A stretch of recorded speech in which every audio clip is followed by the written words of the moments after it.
Hello, Radhe Radhe, जय श्री कृष्णा, जय श्री श्याम। तो दोस्तों, आज हमारे घर हो रही वट सावित्री की पूजा। तो आप लोगों ने भी की होगी वट सावित्री की पूजा।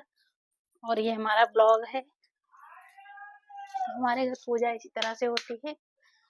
देखिए, सबसे पहले हम क्या करते हैं, क्योंकि हमारे घर में पूजा घर पे ही होती है, बाहर नहीं जाते हैं। तो हम लोग घर पे ही डाल मंगा लेते हैं, वो पूजा अपनी यहीं करते हैं, घर पे ही करते हैं। क्योंकि शुरू से ही हमारी सासू माँ घर पे ही पूजा करती थी, तो हम लोग भी घर पे ही पूजा करते हैं। तो ये हमारा बरगद का पेड़ जो कि हम डाल मंगा लेते हैं।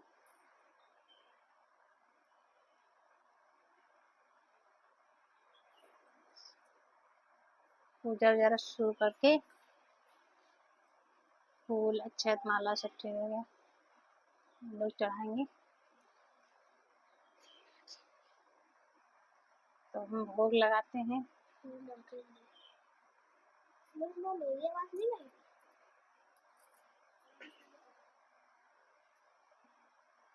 और धूप दीप करने के बाद दीपक जलाते हैं हम लोग।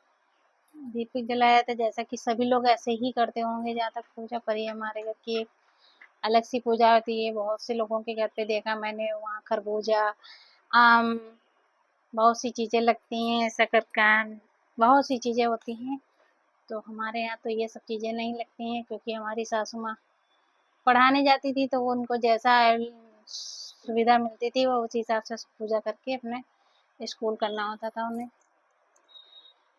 तो हम लोग भी इस हिसाब से पूजा करते हैं। तो हमारी सासू माँ जा रही हैं कथा सुनाने, जो कि आप लोग सुन नहीं पाएंगे, तो इसलिए मैं आपको सुना रही हूँ। एक और दज नाम के एक राजा थे, उनकी एक पुत्री थी सावित्री। और सावित्री बहुत ही सुंदर, गुणवान और गुणवंती थी। तो एक दिन वो जंगल को घूमने टहलने निकली। तो उसने जंगल में एक लकड़हारे को देखा, जिसके सुंदर सा तेज देखकर वो राजकुमारी उस पर मोहित हो गए, और उन्होंने मन ही मन उसे अपना पति स्वीकार कर लिया। फिर वो अपने घर वापस चली गई और अपने पिताजी से कहा, पिताजी मैंने अपने लिए वर चुन लिया है, आप मेरी उसी से विवाह करा दीजिए। तो उनके पिताजी ने कहा, ठीक है बेटा। तो वो अपने बेटी का उसी से विवाह करा दिया। जब उनके पिताजी ने उस लड़के वाले को बुलाया और उससे शादी तय करी, तभी वहाँ नारद जी आए। उन्होंने बताया कि जिस राजकुमार से आप अपनी पुत्री का स्वयंवर करना चाह रहे हैं, और उसकी आयु बहुत ही कम है, लेकिन सावित्री बहुत ही पतिव्रता नारी थी। उन्होंने अपने मन ही मन उनको अपना पति मान लिया। तो उन्होंने कहा, नहीं पिताजी, मैं शादी तो इन्हीं से करूंगी। ठीक है गया। तो एक दिन उनकी शादी हो गई और वो रहने लगे। एक दिन यमराज आए, उनकी आयु पूरी हो गई थी। यमराज आए तो यमराज ने सत्यवान को ले जाने लगे। तो सावित्री तो पतिव्रता थी, तो उन्होंने वो भी यमराज के पीछे पीछे चल पड़ी। तो यमराज बोले, अरे राजकुमारी, आप क्यों जा रही हैं देवी, हमारे पीछे पीछे मत आइए। तो राजकुमारी ने कहा कि आप हमारे पति को ले जा रहे हैं, तो हमें आपसे कुछ वरदान चाहिए। उन्होंने कहा, ठीक है। तो बोली, पहला वरदान हमारा ये है कि हमारी सास ससुर की आंखें वापस आ जाए, नेत्रहीन है वो सही हो जाए। बोले, ठीक है, यशस्वी भव। फिर वो आज चल दिए। तो फिर सावित्री उनके पीछे पीछे। तो बोली, हे देवी, अब आप क्यों पीछे आ रहे हैं। तो बोली, एक वरदान और चाहिए आपसे। तो बोली, ठीक। तो बोले, हमारे सास का राजपाट वापस आ जाओ। ठीक है, वो भी हो गया। फिर फिर वो यमराज उनको लेके चल दिए सत्यवान के प्राणों को। फिर सावित्री पीछे पीछे गई। तो यमराज फिर बोले, हे देवी वापस। तो बोली, आप मुझसे एक वरदान और चाहिए कि मैं पुत्रवती हो जाऊं। उन्होंने कहा, ठीक है, ऐसा होगा तुम्हारा। फिर वो यमराज लेके चल दिए सत्यवान के प्राणों को। तो फिर सावित्री उनके पीछे पीछे चल दी। तो बोले, आप देवी, आप क्यों आ रही हैं, हमने तो आपको वरदान भी दे दिया पुत्रवती होने का। तो बोली, महाराज, आपने वरदान जो दिया है कि मैं पुत्रवती हो जाऊं, और मैं पतिव्रता नारी हूँ, तो मैं अपने पति के सिवा किसी और के साथ पुत्रवती होना नहीं चाहती। तो जब आपने हमें पुत्रवती होने का वरदान दिया है, तो आप मेरे पति को कैसे ले जा रहे हैं, मैं अपने पति के बिना पुत्रवती कैसे होंगी।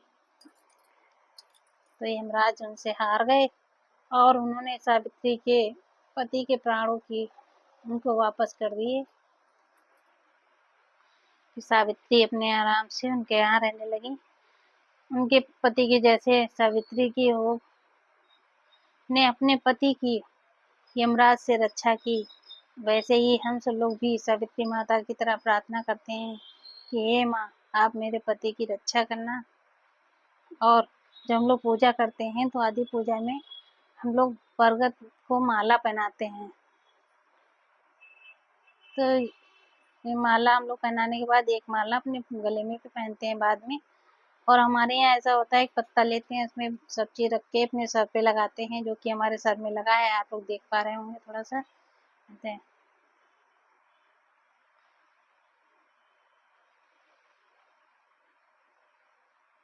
जैसे उनके दिन हो रहे वैसे दिन, तो हम लोग पूजा समाप्त हो गई है।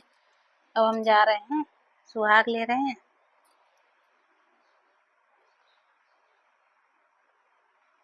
सदा सुहागन रहूं सैया, दे दो हमको आशीर्वाद मैया, दे दो हमको आशीर्वाद। मैं सुहागन रहूं सात जन्म जन्म, मैं सुहागन रहूं सात जन्म जन्म, इतना मुझको ये वर चाहिए, मेरी विनती सुनो दाती, मेरी विनती सुनो दाती। तो हमारे यहाँ चने और वो बरगद की टहनी को ले लेना पड़ता है, बिना दांत के नीचे आए और बिना उसको चबाए। तो हम लोग शरबत बनाते हैं, उसी से पी लेते हैं।